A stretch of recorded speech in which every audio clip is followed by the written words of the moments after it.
Hey, welcome back to Ask Coach Nate, episode 19. Today, we're going to attempt to answer the question, why do cyclists shave their legs? So Nate, let's start with talking about your experience with shaving your legs. When did you start doing that? And do you still shave your legs? So, like most things with my athletic experience, it started in high school and I've never stopped. So, like being active and training consistently, like the longest time off that I've had is like after some broken bones. And the same with shaving legs. Like, I think a few times I might have broken like my arm or my hand or something, and I couldn't shave for a month. And it was really annoying because I hate having hair on my legs now because I'm so used to shaving my legs. But yeah, I started probably my sophomore year in high school after I had been you know, fallen in love with running and was like really plugged into the cross country and track distance squad. And one of the teammates that I had that got me into cycling was an avid mountain bike racer. And he was like pretty good at mountain bike racing before NICA was a league. And he also was a pretty good miler. But he shaved his legs and he got like a few people on the team to shave their legs just because, I don't know, for whatever reason, people thought it was cool. And so once there was a critical mass of like a handful of people that thought it was cool to shave their legs, I picked that up. And I think it was just like a gimmicky thing at that moment. But once I did it, I really liked it. Just like not having hair on my legs, and your legs look good. And especially like cycling, it's a cultural thing. So it's like if you're racing, it's kind of expected. But I just carried that through my running years. And then obviously as a cyclist, I've kept doing it and I've never stopped, except for maybe a month if I broke my hand or something like that. So I think you did it for the best reason, Yeah, because it was cool. exactly. That's the best reason for most things. I mean, I only do training that I think is cool. I don't care about what's effective. I look at YouTube videos and I find what has the most views and then I follow that person's advice. Exactly. That's so funny. So, and there are lots of explanations out there for why cyclists shave their legs. Yeah, Uh, you're super into this. yeah, So why don't we go over like the preconceived kind of stereotypical ideas of why people think that is established, and then maybe go into like the deep dive like history of it, because I think you yeah, know I more got about it obsessed than with it me. too. I think, I definitely did it because I wanted to be cool. Like, let's be super clear. Uh, got into recycling and I started racing, and then I realized like you cannot show up to a race, a bicycle race, and not have shaved legs unless you're gonna crush it. And so Peter Sagan has won a few with hairy legs, which was awesome, and I really appreciated that. But I just was like way too embarrassed to show up and do it. So the peer pressure and the desire to be cool was definitely why I did it. But right, what do normal people think about like why, or what's the explanation? It's that either it's faster, right? I think that's what the normal or the average person thinks. Like when I was a kid, that's what I had heard as to why cyclists shave their legs. The other explanation that you get in Peloton is like it's better if they crash and have road rash. Have you heard that one? Yeah, yeah, that Have you one's found pretty that to be common. the case too? Yeah, it's nice if you have to redress wounds because you have a lot of like not well, a lot of scabbing over like a big open wound on your hip or your knee or something like that because you got bad road rash. It's nice to not have hair like caught up in your dried blood. um, so I do appreciate it for that, but luckily I haven't had to deal with that for a while and didn't crash that many times when I was racing. Yeah, I think those are the two reasons: faster and then the crashing. Have you heard any? And oh, and third to be cool, of course. But Yeah, that's number one to be cool. Distant second, crashing and speed. Also, if you're getting massages regularly or right, putting on a lot of lotion regularly, whether it's like embrocation in the wintertime or sunscreen, or just like using lotion for massage or like oil for massage, and getting massage, like if you are pretty hairy, it can be uncomfortable to have a hard massage because you just get a lot of like friction with your hair, and smooth skin is nice for that. yeah, that's the third one. I think that's what a lot of pros would say today, like Yeah. why they shave their legs. I remember watching some of the old Eddie Merckx documentaries, and they are massaging his legs in the most brutal way I've ever like. It looked so painful. Yeah. I was like, you would definitely need your leg shaved to survive that. And then I don't know how he raced the next day. I've never seen anything like it. And like, not that I watch a lot of videos of guys getting massaged, but all the pro videos that I've seen today, I've never seen anything like People that. going that hard at the massage. Yeah, Yeah. that's a different topic in terms of shaving your legs. So, oh, and what does your significant other think of leg shaving? She's fine with it. I don't With think I think she would be fine if I shaved or didn't shave.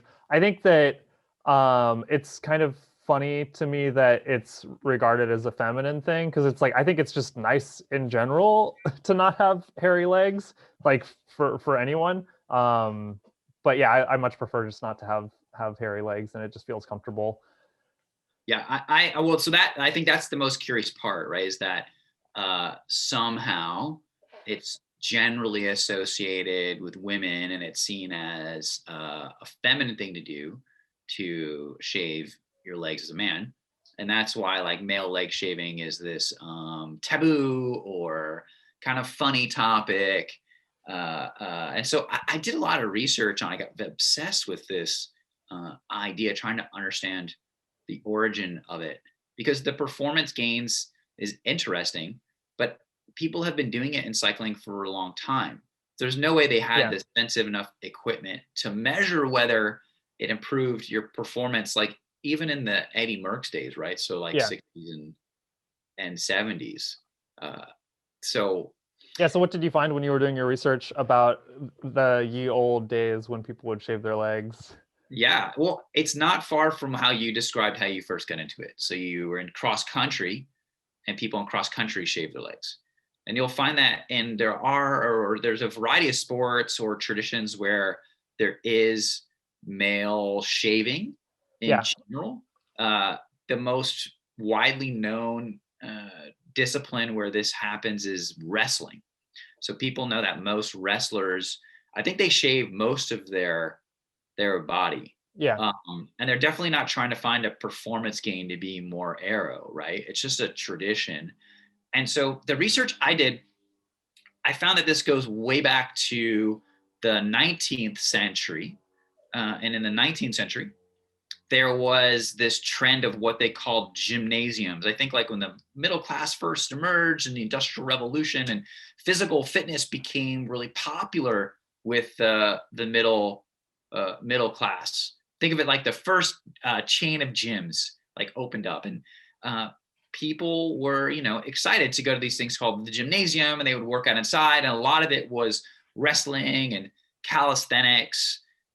And cycling was one of the sports that was associated with the thing called the gymnasium. And that was where early cycling groups were formed. It was just another discipline for strong men to go out and do. And these gymnasiums all popularized the idea of male shaving, right?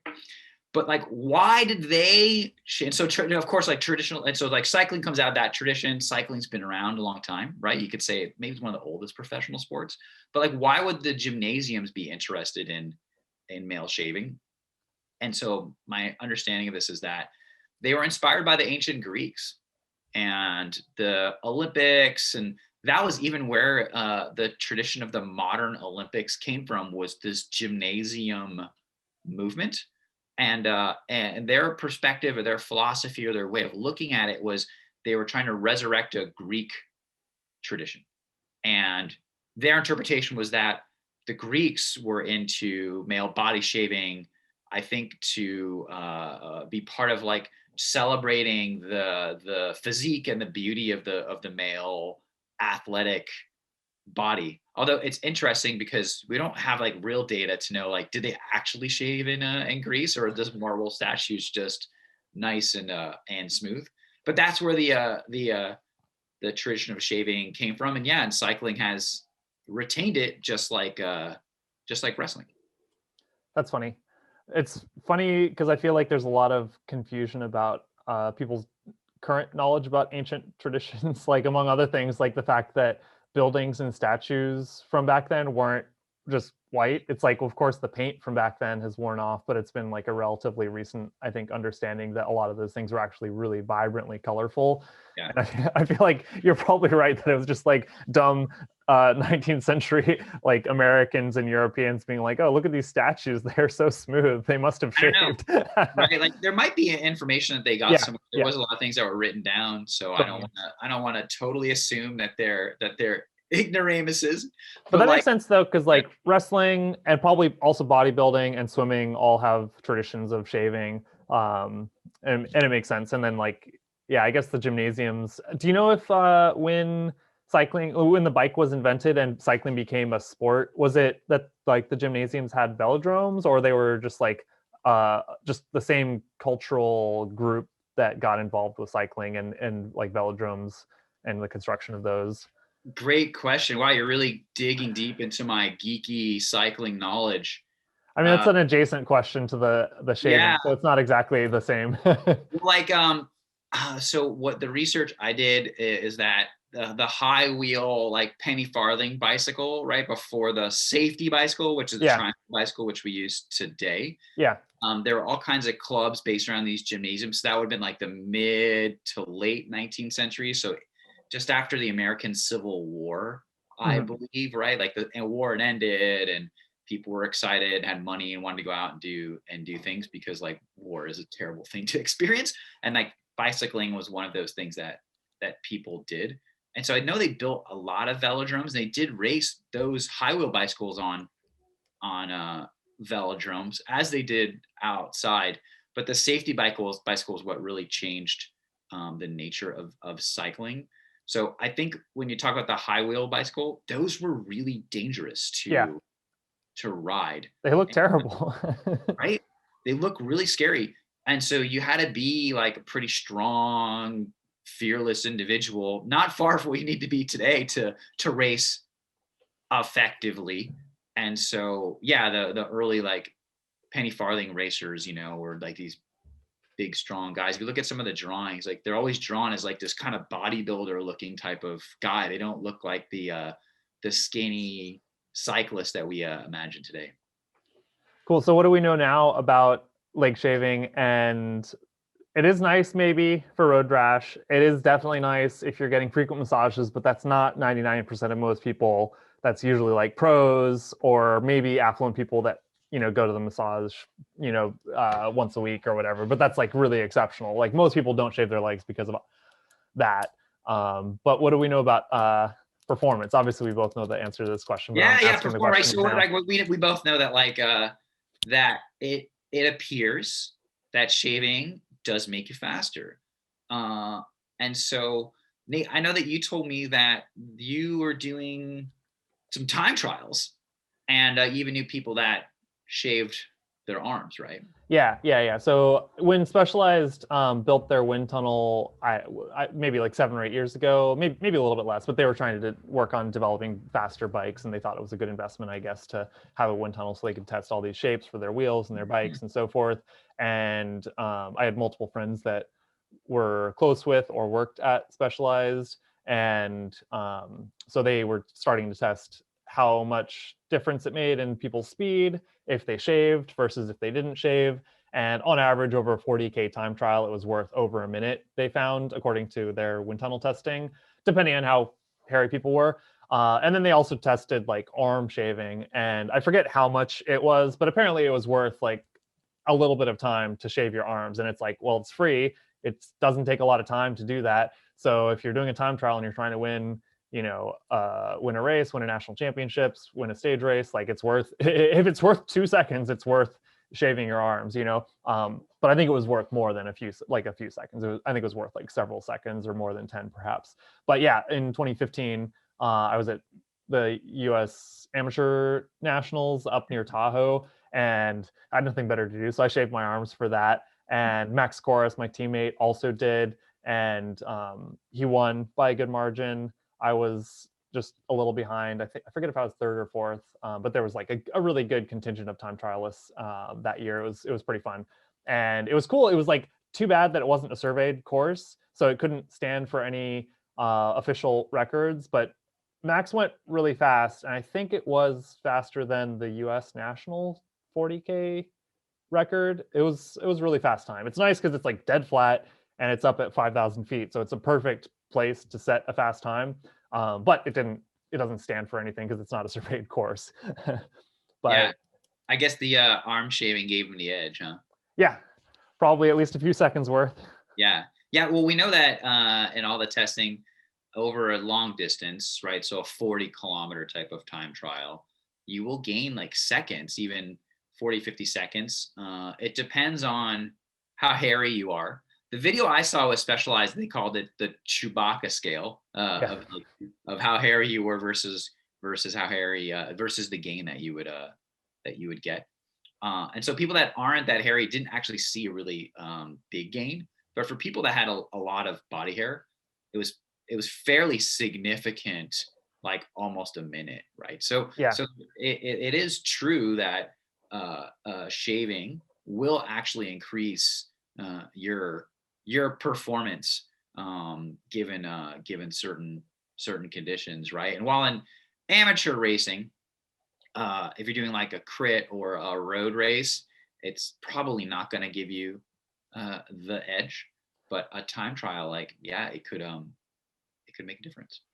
Yeah, and I feel like that's a good thing to point out is just that a lot of things that you might spend a lot of time on, like shaving your legs. Well, for one thing, it's just cultural. Most people do it just because it's kind of embedded in the cycling world and that subculture. So shave your legs if you want to. But from a performance standpoint, if you're in a mass start race and 99.9% of the time you're drafting, aerodynamics won't matter nearly as much as if you're out in the wind because you're doing a time trial or you're out training and you're riding on your own and you're going after like Strava KOMs or something like that, or if you are what do you call it? Yeah, like the only time that it would really matter a ton is if you are time trialing or if you're in a breakaway and you're breaking the wind much of the time. But if you're like in a crit, like you're saying, like you literally should be out of the wind until the last 20 meters of the race in most circumstances where you're trying to win the sprint, in which case it's all about acceleration and drag matters, but not a ton. So I feel like that doesn't matter as much for leg shaving, but it does matter if you're trying to think about whether or not you want to spend $3,000 on a high-end set of wheels or something like that, because it's like it does matter, but not always quite as much as people think that it does. Because it's like, sure, if you're going to save a minute over a 40K time trial because you changed your helmet, like that's great. But if you're in the pack in a road race and you're not in the wind, it doesn't matter nearly as much. Yeah, aerodynamic gains in road racing and crit racing isn't perhaps significant in terms of like giving you the edge to win versus having a strong sprint and being great at maneuvering through the peloton. But yeah, in time trials or track racing, those things make a huge difference, right? So, well, that's all I know about leg shaving. Maybe more than anybody would ever want to know about leg shaving and cycling. But I thought it was interesting because I'd always heard all of these things, kind of like urban legends about like you go faster, it's better for the massage, or it has these mystical abilities to make you fit into the peloton, right? And that's why I went and looked it up one day, and I thought the origin of it out of the gymnasium is pretty interesting story. Well, any other final words on leg shaving, Nate? No, I don't know. I mean, I think it's just a fun part of what makes cycling a special activity. It's like, I don't know, it's something that can remind you at any moment of the day that you're a cyclist, is you don't have hair on your legs. Yeah, I agree. I like that. It adds to the exotic and unique nature of the sport, right? It's got its own hat, right? The Capolino, the cycling hat. Like cycling's got all these unique features to it that I love, and it makes me really excited to be part of it.